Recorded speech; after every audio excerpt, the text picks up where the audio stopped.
नमस्कार, हूं आपके साथ श्वेता शर्मा और आपका हमारी खास पेशकश हॉट सीट में स्वागत है। हॉट सीट में हम मध्य प्रदेश और छत्तीसगढ़ की उन हाई प्रोफाइल सीटों पर चर्चा कर रहे हैं जिन पर पूरे देश और प्रदेश की नजरें टिकी है। आज हम चर्चा करने जा रहे हैं मध्य प्रदेश की राजधानी भोपाल की हुजूर विधानसभा सीट की।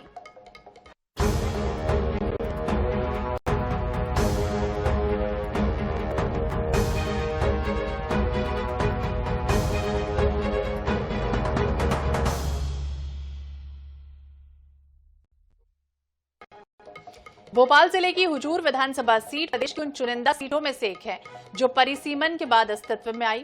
इस सीट पर फिलहाल भाजपा का कब्जा है। आइए आपको बताते हैं इस हॉट सीट के बारे में। भोपाल की हुजूर विधानसभा ये सीट इसलिए भी चर्चा में रहती है क्योंकि यहाँ बीजेपी लगातार जीत रही है। यहाँ के मौजूदा विधायक और बीजेपी प्रत्याशी रामेश्वर शर्मा की हिंदूवादी छवि है। मध्य प्रदेश विधानसभा के प्रोटेम स्पीकर भी रह चुके हैं। अपने बयानों को लेकर अक्सर वो चर्चा में बने रहते हैं। इस बार मुकाबला कांग्रेस के नरेश ज्ञानचंदानी से है। हम तो बहुत संतुष्ट हैं श्री रामेश्वर शर्मा जी से। उन्होंने विकास कार्य में बढ़िया काम करवाया है। वो भेरागढ़ क्षेत्र में रोडों को देख लो तो हमारे रोड ले रहा है, तो यही रोड काफ़ी टाइम से नहीं बन रहा था। अब जाके ये रोड बहुत अच्छा बना है और हम संतुष्ट हैं उनके कार्यों से। प्रत्याशी को देख के, क्योंकि हम चाहते हैं कि अब इस बार जो भी हो प्रत्याशी अच्छा आना चाहिए और इस बार जनता प्रत्याशी को देख के ही वोट करेगी और बदलाव की लहर तो है ही, तो उसी के साथ जाएंगे। हुजूर में जितने विकास कार्य होने चाहिए उस स्पीड से काम बहुत तेजी से किया गया है। वहाँ पे उनके कोई अभी तक ऐसा उनके तरफ से कोई रोका नहीं गया है। बाकी मेरे हिसाब से तो जो इस पिछली सरकार ने किया है वो हमारे हिसाब से तो बहुत तेजी से किया है। भाई विकास कार्य जो रह गए वो और करने के मूड में है, जल्दी हो जाए। जैसे पुल का कार्य चल रहा था वो बहुत स्पीड से चलाया उन्होंने। अभी तक तो कोई ऐसी पिछले विधायकों से या कुछ से कोई हमको नाराजगी नहीं है। हमको तो इस विधानसभा की बात करें, हुजूर विधानसभा अनारक्षित सीट है। 2018 में हुए विधानसभा चुनाव में यहाँ बीजेपी ने जीत हासिल की। बीजेपी उम्मीदवार रामेश्वर शर्मा को 1,07,288 वोट मिले, जबकि कांग्रेस उम्मीदवार नरेश ज्ञानचंदानी को 91,563 वोट मिले। नरेश ज्ञानचंदानी 15,725 वोटों से चुनाव हार गए। इससे पहले भी 2013 में हुजूर विधानसभा सीट से बीजेपी उम्मीदवार रामेश्वर शर्मा ने जीत हासिल की। 8,994 वोट मिले। 2013 में कांग्रेस उम्मीदवार राजेंद्र मंडलोई को 49,390 वोट मिले। वोट का अंतर 59,604 वोट रहा। इसी तरह 2008 में हुजूर विधानसभा से बीजेपी उम्मीदवार जितेंद्र डागा को जीत मिली थी। निर्दलीय भगवान दास सबनानी को हराया था। ये तो रही प्रत्याशियों के जीत हार की बात। आइए अब आपको वोटर्स के आंकड़े और जातिगत समीकरण भी बता देते हैं। हुजूर विधानसभा क्षेत्र में सामान्य और ओबीसी मिलाकर करीब 30% वोट हैं। इसके अलावा सिंह समाज करीब 14% और मीणा समाज 13.5% वोट है। साथ ही SC/ST वोट और मुस्लिम वोट का भी अपना असर है। विधानसभा सीट पर वोटर्स की संख्या 2,96,000 से ज्यादा है। इसमें 1,55,000 पुरुष और 1,40,000 से ज्यादा महिलाएं हैं। ब्यूरो रिपोर्ट के साथ प्रदीप कलरेजा, INH 24/7 भोपाल। हुजूर विधानसभा सीट से बीजेपी के रामेश्वर शर्मा अपने बयानों से हमेशा सुर्खियों में थे। वो हिंदुत्व पर खुलकर बयान देते।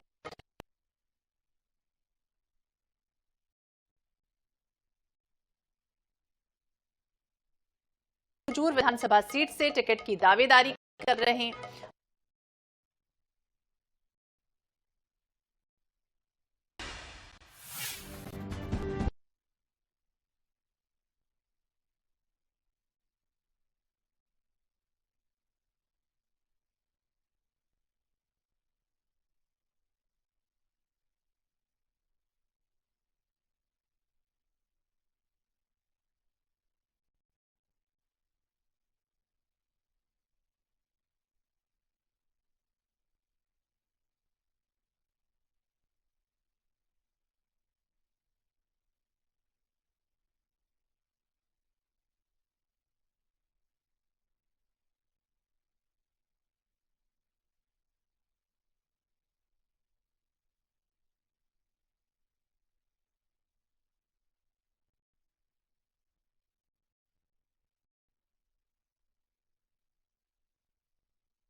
हुजूर विधानसभा की बात की जाए और जिक्र जितेंद्र डागा का ना हो, ऐसा भला कैसे हो सकता है। इस बार कांग्रेस से टिकट नहीं मिलने पर जितेंद्र डागा निर्दलीय मैदान में उतरे, लेकिन बाद में उन्होंने नामांकन फॉर्म वापस ले लिया।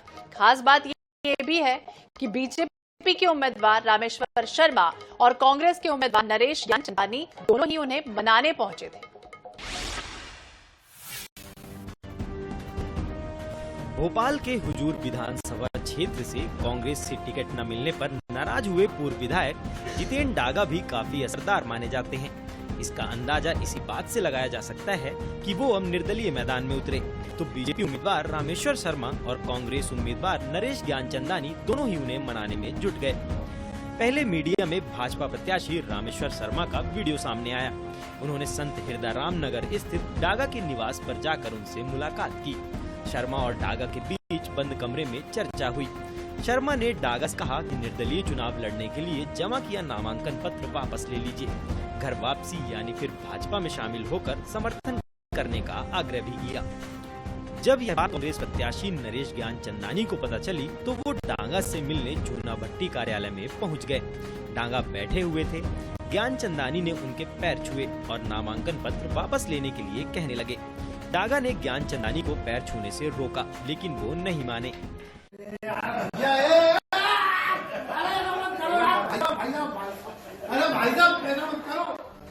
इसके बाद ज्ञानचंदानी ने पूर्व मुख्यमंत्री कमलनाथ के बगले पर चलने के लिए डागा से कहा। ज्ञानचंदानी डागा को लेकर कमलनाथ के निवास श्यामला हिल्स पर पहुंचे। यहाँ पर पूर्व मुख्यमंत्री दिग्विजय सिंह और कांग्रेस प्रभारी रणदीप सिंह सुरजेवाला भी बैठे हुए थे। बंद कमरे में जितेंद्र डागा ने तीनों कांग्रेस के नेताओं से कहा कि आपके आग्रह पर भाजपा छोड़कर कांग्रेस शामिल हुए। ने भरोसा दिलाया कि हुजूर विधानसभा क्षेत्र से आपको प्रत्याशी बनाया जाएगा। बीते 8 महीने से पूरे क्षेत्र में सक्रिय रहा। फिर ऐसा क्या हुआ कि मेरा टिकट काट दिया गया। काफी मान मनोबल के बाद डागा माने और अगले दिन निर्दलीय के लिए अपना जमा किया नामांकन भी वापस ले लिया। नाम वापस इसलिए लिया है क्योंकि मैं तो जीता हुआ कैंडिडेट था और अभी पछाड़ने में सक्षम है। लेकिन हमारे नरेश भाई खड़े हुए हैं, उनके लिए सुरजेवाला जी, कमलनाथ जी, दिग्विजय सिंह जी, हमारे सुभाष चोपड़ा जी जो दिल्ली में है, वो सबके फोन आए, उन्हें आगे की पार्टी के लिए काम करें। Bureau report INS 24/7 Bhopal. और अब आपको दिखाते हैं बीजेपी के प्रत्याशी रामेश्वर शर्मा से INS 24/7 ने खास बातचीत की। उनसे बातचीत की हमारे सहयोगी प्रदीप तलरेजा ने। बीजेपी ने हुजूर विधानसभा से तीसरी बार विधायक रामेश्वर शर्मा को मौका दिया है। वो हमारे साथ, उनसे चर्चा करेंगे। सर, तीसरी बार मौका दिया है पार्टी ने। जी जी, भाजपा का धन्यवाद। सर, अगर बात करें जैसे विकास को हमने देखा है, लगातार विकास कार्यों को लेकर आपने सौगातें दी हैं। अगर बात करें तो 2023 में अगर सरकार बनती, क्या नया सर उद्देश्य मिलेगा लोगों को? मेरी कोशिश है कि हुजूर परिवार के सामने किसी भी प्रकार की परेशानी न हो।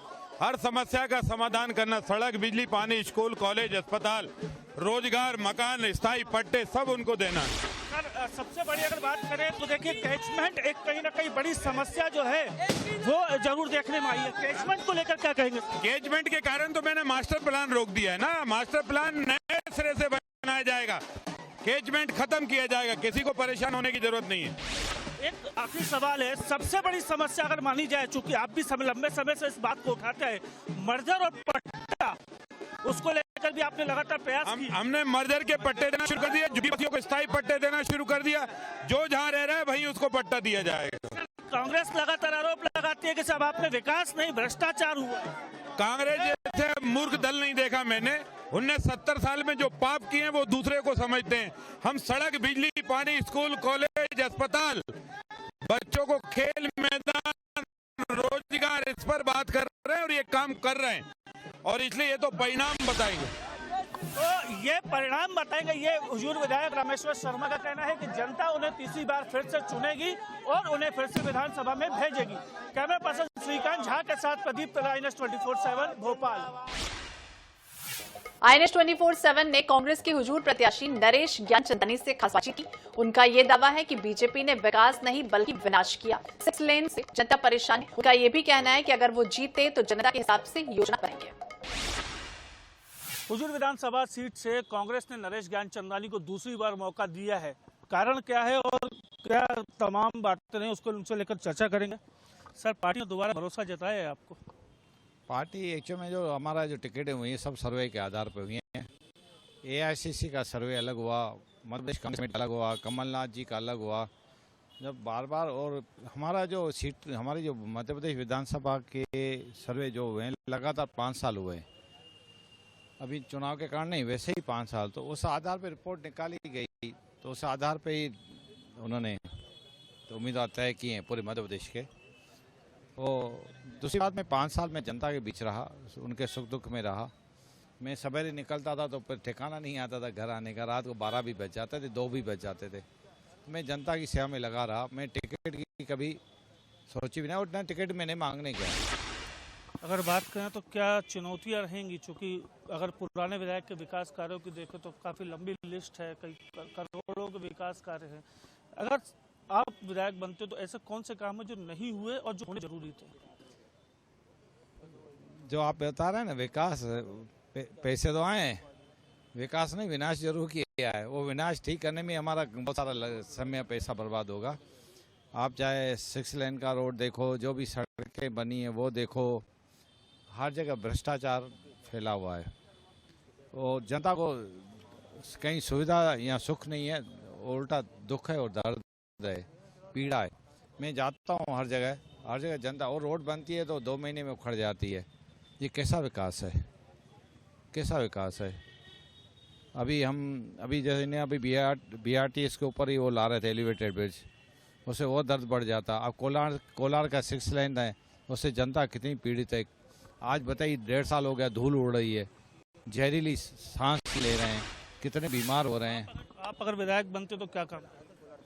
हमारा सबसे पहले काम होगा ईमानदारी से सुव्यवस्थित विकास। जनता के हिसाब से योजना बनाई जाएगी, जनता के विकास के लिए बनाई जाएगी, न कि भ्रष्टाचार के लिए। तो हमारा सबसे बड़ी प्राथमिकता कैचमेंट किसानों का, तदनुसार जो पूरी सीवर तक जमीन है, जो कृषि भूमि भी थी, उनको कैचमेंट में शामिल किया। वो कैचमेंट हम हटाएंगे। और मास्टर प्लान जो बना हुआ था जयवर्धन सिंह जी और कमलनाथ जी के, उस मास्टर प्लान को लागू कराएंगे। वो मास्टर प्लान से जनता से एक रोड हम VIP रोड से लेके किनारे करें, तालाब के किनारे से लेके हम पीछे से निकालेंगे, जो जिससे इंदौर जाने वालों के लिए अतिरिक्त मार्ग हो और शहर में ट्रैफिक जाम न हो। और इस तालाब के किनारे अगर रोड बन जाता तो पर्यटन स्थल बन जाएगा। कोलार में 6 लेन का हम निराकरण, जो भी अभी पीड़ा में है, यहाँ टूट फूट हुई है, उसको हम ठीक किया जाएगा। हम उनको, जनता को परेशान नहीं होने देंगे और धूल से मुक्त करा देंगे।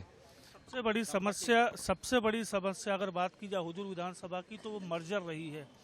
मर्जर को लेकर अभी तक क्या काम कांग्रेस में आपकी, चूंकि 15 महीने आपकी भी सरकार थी, उस समय क्या इम्प्लीमेंट हुए थे?